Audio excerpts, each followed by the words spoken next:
The Supreme Court has restored Donald Trump's ballot eligibility. Find out the legal and political implications of this ruling. Lawmakers in France have taken a historic stance on the issue of abortion. The Vatican did have much to say about this decision. I'm here at LA Trade Technical College, where some students are casting their ballots early.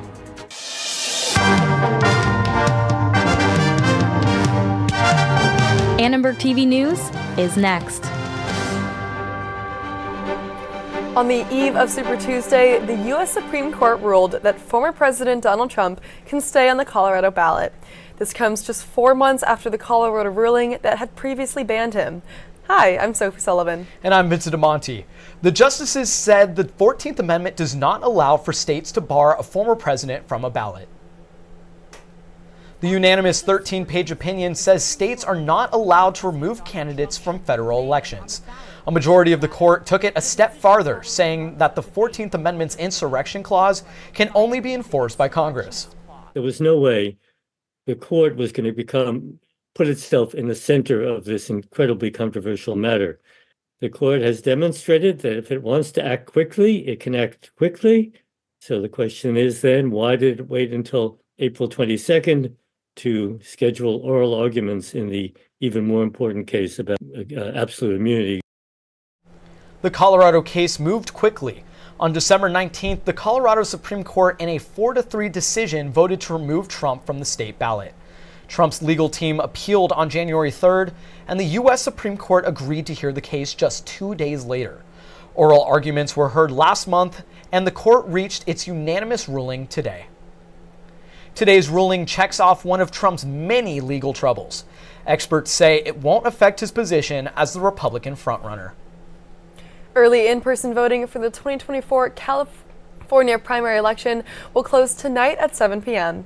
Students have had the opportunity to cast their votes early at the Los Angeles County Vote Center here in the USC Village.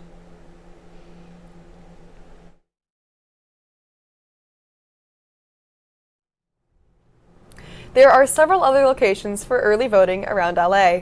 We'll send it over to Ethan Huang at the Vote Center at LA Trade Technical College. Thanks, Sophie. I'm here outside Laurel Gymnasium at the LA Trade Technical College, one of the polling locations for this election. It's not election day just yet, but people are coming in to vote early. It's quieter here, but USC Village was bustling earlier today. Over the past few elections, early voting became more popular. 2020 saw a record high with nearly 70% of voters casting their ballots early, by mail or in person. While those numbers dropped to about 50% in 2022, it's still higher than elections from before the pandemic. We'll see if these trends continue this year. If you can't make the polling location at USC Village, the one here at LATTC is open until 8 o'clock tonight. But if you missed that, there's always tomorrow on Election Day. For Annenberg Media, I'm Ethan Huang. Back to you. Nikki Haley won the Republican primary in Washington, D.C. last night. Haley made a stop in D.C. a couple of days ago during her 2024 presidential campaign. This is her first victory of the 2024 campaign after sweeping losses, including her home state of South Carolina. For Haley, it's a feel-good moment, but it's not really going to make a difference in what happens in this campaign. She's still making her strategy. On the one hand, a historic day. It was the first time a female Republican has ever won any primary, so there's that.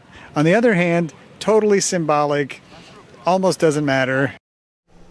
According to AP, Nikki Haley won D.C. with nearly 63% of the vote. Donald Trump received 33% of the votes, and Ron DeSantis and Chris Christie also had a few votes. I think I feel surprised because she has been trailing so far in the polls, and she didn't win South Carolina, and I just kind of assumed if she didn't win South Carolina, she wouldn't win anything else. But DC also has very few Republicans, so maybe it's kind of not a very representative jurisdiction. I feel like it's normal for different nominees to at least win one state in the primaries. So I feel like this is kind of it's expected, I think. Haley plans to stay in the race until the Republican National Convention in July. She is struggling to keep up with former President Donald Trump. Haley would need a big win on Super Tuesday to shift things in her favor. A ballot measure here in California aims to help the unhoused, especially those dealing with mental health issues and substance abuse. Reporter Liv Kelleher talked to supporters and opponents of Prop 1. Treatment, not tents. That's the promise of Proposition 1. LA streets are full of tents. This is something Pastor Troy Vaughn sees up close through his work at the LA Mission. It's hard to serve people that you just can't serve because you don't have the resources. It's taxing, and we need some kind of solution. And I do think that Prop 1 is leaning us toward that direction. Prop 1 aims to target what many say is the root cause of this crisis: mental illness and addiction. The measure would overhaul the state's mental health care system in order to build more supportive housing, fund mental health and addiction services, and hire more mental health care workers. This proposition won't raise taxes. It reallocates $140 million of existing taxpayer money from the counties to the state. It also authorizes over $6 billion in bonds, $1 billion of which will be set aside for veterans.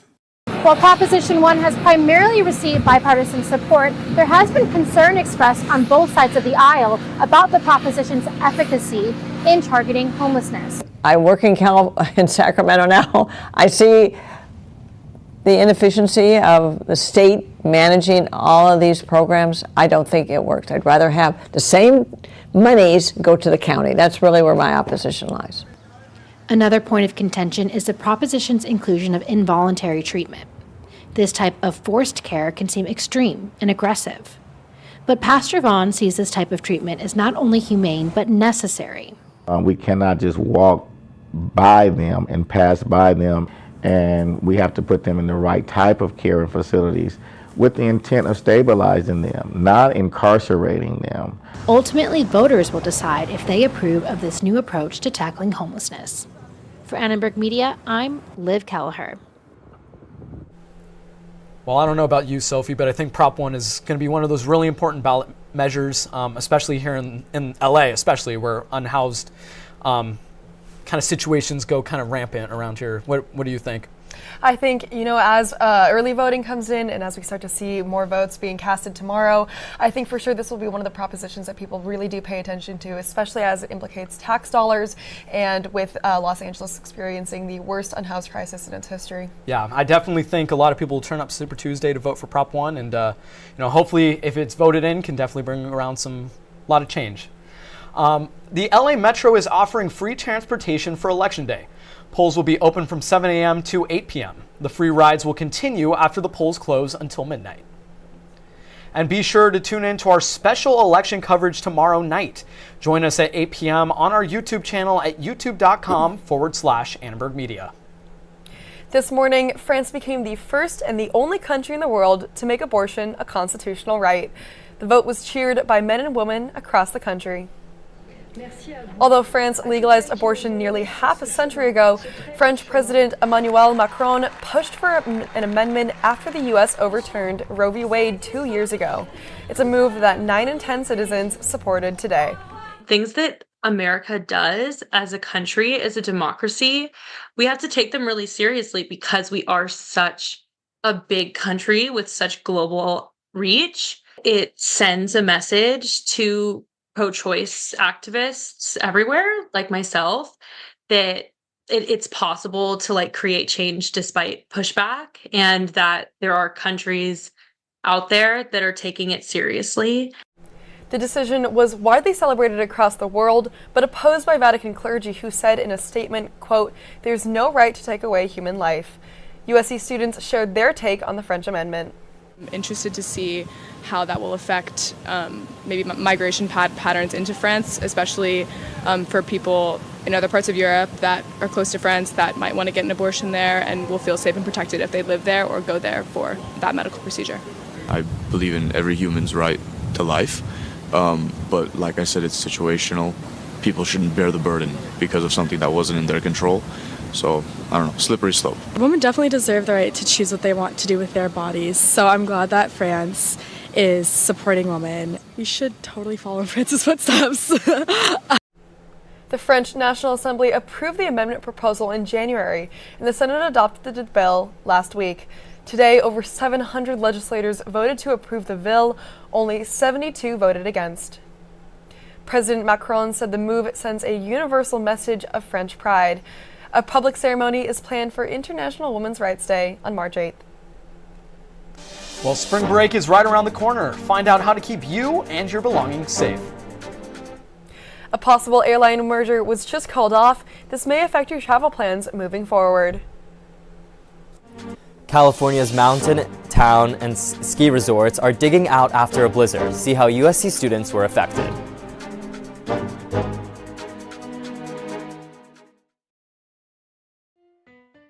Let me tell you how we amplify our Latine voices. Check out Dímelo.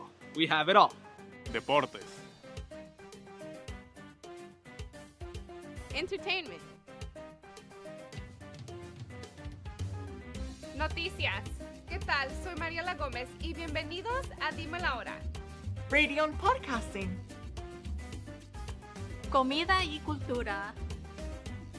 Digital social media. ¿A qué equipo le vas tú? LA Galaxy o LAFC? Dímelo is the only Latina-focused media outlet at USC. Dímelo. We have it all. Dímelo. We have it all.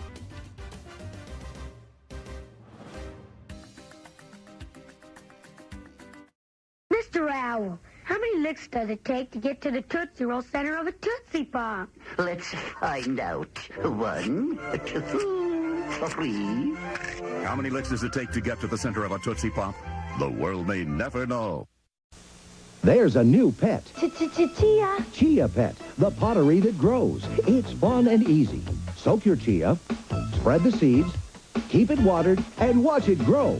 And now grow a whole collection of fun with Chia teddy bears, puppies, kittens, rams, bulls. There's even a chia tree to keep your pets company.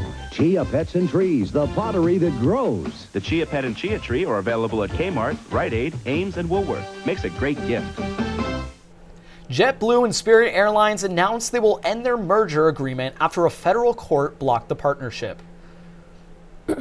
Spirit was set to be acquired by JetBlue as part of a nearly $4 billion deal. Spirit is known for its low-cost options and markets itself as a cheaper alternative to expensive commercial flights. Those who really like to fly bare bones, no carry-on, no frills, are likely going to be better off that this deal did not go through. The Spirit model remains intact, and I don't see many airlines that can really compete with those prices. So I think for bargain flyers, I think this is a great day. A federal judge blocked the merger. The court cited concerns that if successful, the deal would limit low-cost options for travelers and reduce competition in the airline industry. Spirit Airlines has seen a decline in profitability in recent months. The airline reported more than $183 million in net loss in the last part of 2023. The merger aimed to give the combined companies a bigger share of the market. Now JetBlue owes Spirit $69 million as part of a breakup fee. Well, spring break is just around the corner. Here are some important safety tips for students to know before traveling out of town.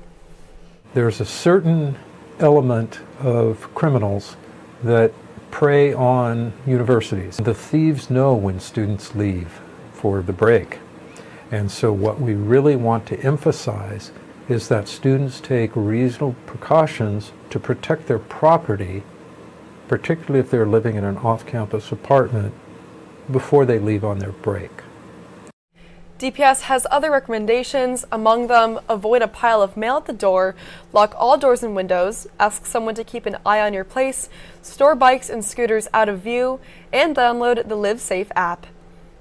Following these tips should help ease the stress of leaving any valuables behind during the break.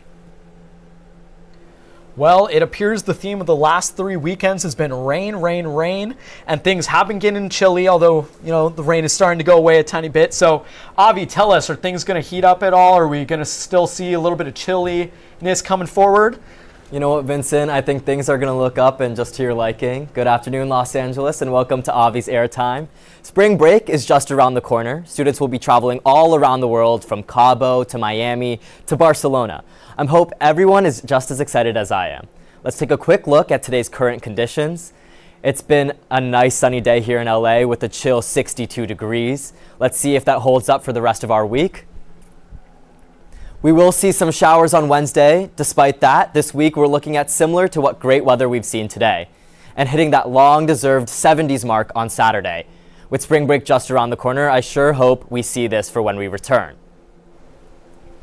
In other news, the weather up north hasn't been quite as nice. This past weekend, a California snowstorm swept the state. Students planning on hitting the slopes were turned back by the blizzard. California drivers had to plow through piles of snow and were delayed many hours in some locations. The dangerous driving conditions overwhelmed travelers. Ski resorts in Northern California were buried in heavy snow. Dodge Ridge is buried in 33 inches of snow, followed by the Palisades Tahoe, which saw 24. North Star has 16, and Kirkwood sits in 10. But we just reopened Interstate 80 about an hour ago. 2 vehicles in both directions. And right now the highway is only open to passenger vehicles. It's not open to trucks just yet. We have been able to remove many of the vehicles that were stranded up there on 80. We're still working on getting some of the semi trucks cleared out, but they're all at least off the highway. Students of the USC snow team attempted to travel to the mountain, but many opted out due to the dangerous conditions. We spoke with the snow team representative to hear how their travel plans were affected. So I'm on ski team, so we have a house up in Mammoth, which is really nice. And it actually didn't get canceled, but a lot of people dropped out when they heard that there was going to be like up to 9 feet of snow. No one wanted to get stuck, and also it's just kind of dangerous to be up there with that much snow coming down. I think in the short term, it's inconvenient. It's certainly if you live up in the Sierra Nevada mountains, you got hit with a lot of snow. It's inconvenient, but people up there are kind of used to it. If you had a ski trip planned for this past weekend, it was canceled potentially because they got too much snow for ski resorts. But it's inconvenience, not. All that snow is a dream come true for skiers and snowboarders headed to the slopes for spring break. Next up on ATVN Sports, find out how former USC football players performed at the NFL Combine. Find out how Will thinks USC women's hoops will fare in the Pac-12 tournament. And tune in to our new segment, Wins and Woes. Will and I have hand-picked 4 USC teams that you need to hear about. All this and more up next on ATVN Sports. Bonjour. Je suis le grand musique. Je suis la jeune fille. Yes, that's French they're speaking. And no, these children aren't French. They're American. And they've acquired their amazing new language skills from Muzzy, the remarkable new video language program for children developed by the British Broadcasting Corporation. With this unique BBC language course, children learn a second language with incredible ease. 4 delightful videos quickly become their favorite TV show and teaches children the same way they learned English. Learning another language becomes fun. You'll be amazed when your children begin speaking and understanding their new language from the very first day through this unique method. The entire course, 4 videos, 2 audio cassettes, the activity book, and the parent's guide and answer book is available in French, Spanish, Italian, or German.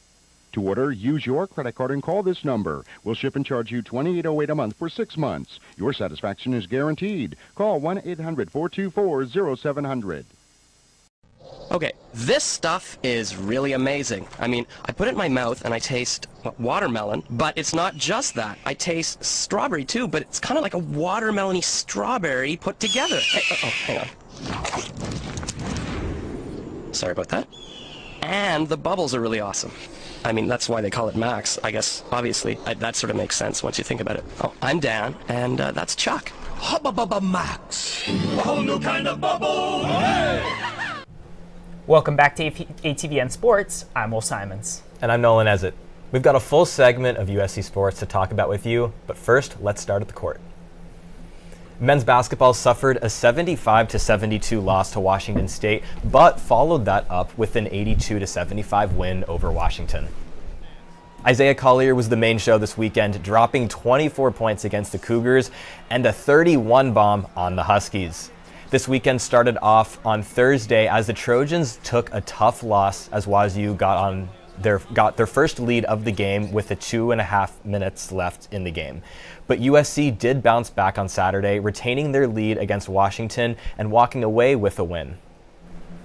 USC now sits at a 12-17 record and will look to surprise everyone in the Pac-12 tournament. But now let's go hear Will talk about a team that has way higher expectations ahead of their Pac-12 tournament. Yeah, thanks, Nolan. USC Hoops swept its road trip over the weekend to end its regular season, but the Trojans needed 2 overtimes to take down Arizona on Thursday. After Juju Watkins fouled out late with USC trailing late, it was up to the nerds, as head coach Lindsey Gottlieb calls them, to save the day. One of those Ivy League transfers, Caleb Padilla, hit a trio of clutch threes down the stretch to secure a huge win in Tucson. Saturday's win over Arizona State secured the number 2 seed and a first-round bye for the Trojans in the Pac-12 tournament this week. With it being March, it's only right to start filling out some brackets. So let's get into it and track USC's path.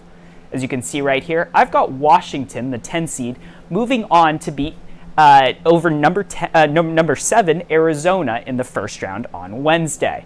And then the quarterfinals on Thursday, I've got USC avenging their defeat to Washington earlier this season at Galen Center. Trojans will get revenge in the quarterfinals and move on to the semifinals on Friday. That would set up what I think will be a fun rematch of a rivalry game between number 3 seed UCLA and number 2 seed USC. Those teams split their 2 regular season contests. I'll pick USC to claim the deciding third game over the Bruins in Vegas. However, I don't see USC taking home the tournament title on Sunday. I like top-seeded Stanford to grab the Pac-12 crown and make up for that 51-point game that Juju Watkins dropped on the Cardinal last month. Now, let's get back to Nolan at the desk for a new segment. Now, welcome to our first ever rendition of our new segment, Wins and Woes. Now, Will and I have both picked one team that looked awesome last week and another team that we want to see a little bit of improvement from. Now, for my win of the week, I'm heading over to the beach. Beach volleyball swept their opponents in the Battle for Los Angeles tournament. The girls at the beach went 4-0 with victories over Long Beach State, Concordia University Irvine, Cal Poly, and Grand Canyon University. Now, USC baseball, however, did not have as much luck. They got swept in the Cubata College Baseball Series with 2 losses to number 5 TCU and a loss to number 7 Texas A&M. Now, they are off to a 2-9 start to the season with Pac-12 play kicking off this week. On the other side, now let's check out my wins and woes starting in the pool. Number 4 ranked women's water polo swept its games at the Convergence tournament in Claremont over the weekend. USC outscored its 4 opponents by a 63-22 margin to improve to 12-3 this season. On the other hand, men's volleyball did not have the same fortunes. This squad dropped both of its crosstown showdown matches against UCLA and claimed just 1 set in the process. We'll see if these Trojan teams can either stay hot or bounce back over the coming week. Now, there's a couple Trojans moving on to the pros. 8 USC football players were at the NFL Combine last week. Now, they looked to impress NFL scouts in hopes of hearing their name on draft day. At least 5 Trojans will most likely be drafted, including 3 in the first 2 days. 6'3" Brennan Rice ran a 4.51 40-yard dash. Man, that big guy can run. Both Marshawn Lloyd and Kalen Bullock also ran sub 4.5 40 times. So obviously, Caleb Williams was one of very few players to opt, not to throw or participate in the combine drills, of course, because he's anticipated by many to be the first overall pick. Do you think that decision not to participate could impact his draft stock? I mean, yeah, it makes sense. There's only how many teams are realistically going to draft Caleb Williams? He maybe falls to the 3rd pick. How would he get past the Patriots at number 3? I think it makes sense. Caleb knows that he is the top prospect, or maybe 1A, 1B with Drake May in this draft cycle. So why not? He knows he's one of the guys in this draft. I don't think it really changes much.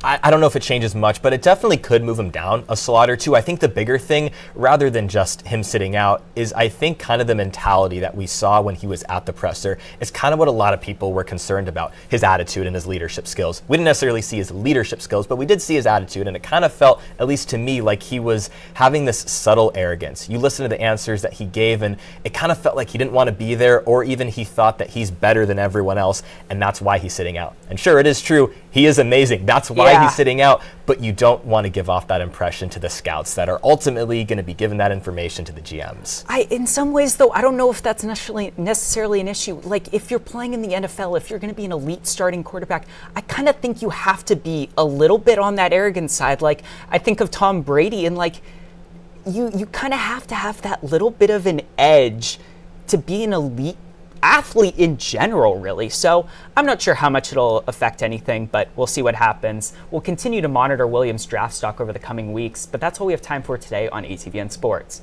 Let's kick it over to the monitor to preview this week's Trojan Spotlight. This week's Trojan Spotlight has been practicing martial arts for 13 years. You'll see her in action next.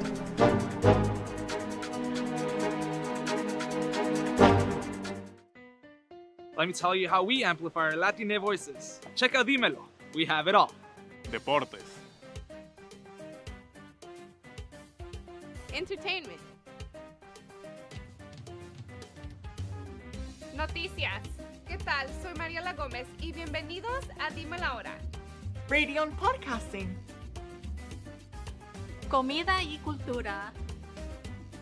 Digital social media. ¿A qué equipo le vas tú? LA Galaxy o LAFC?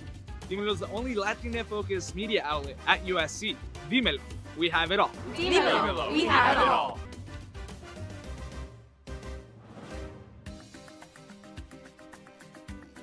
Want quality name brand carpet for less? Call Empire and you can get quality carpet at the lowest price guaranteed.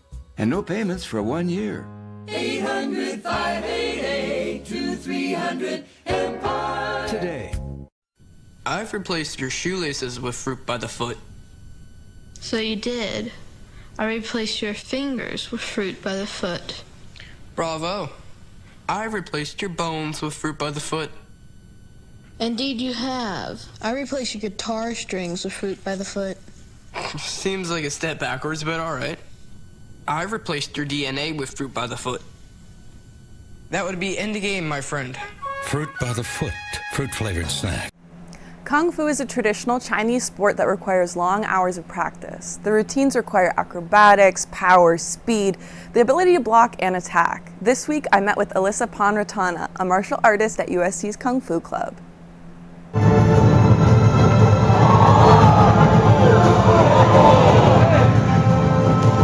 Alyssa began learning martial arts at 5, and she's been at it for 13 years. She performs and competes at the collegiate level and has even competed in the LA International Wushu tournament.